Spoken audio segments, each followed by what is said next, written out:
Hi friends, welcome to the Prathyusha simple recipes. నా స్టైల్లో ఇంట్లోనే ఎగ్ ఫ్రైడ్ రైస్ ఎలా చేయాలో చూపిస్తానండి సింపుల్గా.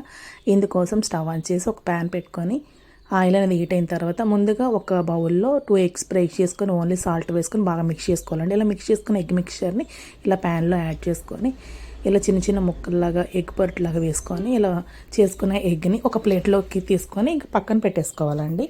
తర్వాత ఇదే ప్యాన్లోకి ఒక గరిట ఆయిల్ పోసుకొని ఆయిల్ అనేది హీట్ అయిన తర్వాత బారుగా కట్ చేసుకున్న పచ్చిమిర్చి, బారుగా కట్ చేసుకున్న ఉల్లిపాయలు యాడ్ చేసుకొని కొంచెం అల్లం వెల్లుల్లి పేస్ట్ కూడా యాడ్ చేసుకొని ఈ పేస్ట్ అనేది పచ్చి వాసన పోయే వరకు చక్కగా వేయించుకోవాలండి. చూసారు కదా, ఇలా పేస్ట్ అనేది వేగిపోయిన తర్వాత మనం కుక్ చేసుకున్న రైస్ని మీకు కావాల్సినంత యాడ్ చేసుకోవాలండి. చూసారు కదా, ఇందులో నేను ఏ సాసెస్ని వాడటం లేదండి, అయినా చాలా బాగుంటుంది.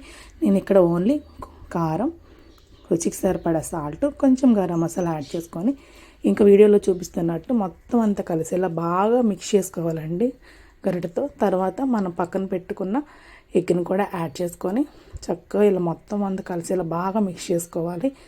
మొత్తానికి మసాలాలు అన్నీ పట్టేలా మిక్స్ చేసుకున్న తర్వాత ఇంకా ఈ ఫ్రైడ్ రైస్ తీసుకొని ప్లేట్లో సర్వ్ చేసుకొని ఆనియన్స్ నంచుకొని తింటే చాలా బాగుంటుంది, చాలా క్విక్గా అయిపోతుంది. మీకు నచ్చితే కామెంట్ చేయండి, మీరు ట్రై చేయండి. అంతే, సబ్స్క్రైబ్ చేసుకోండి. Bye bye friends.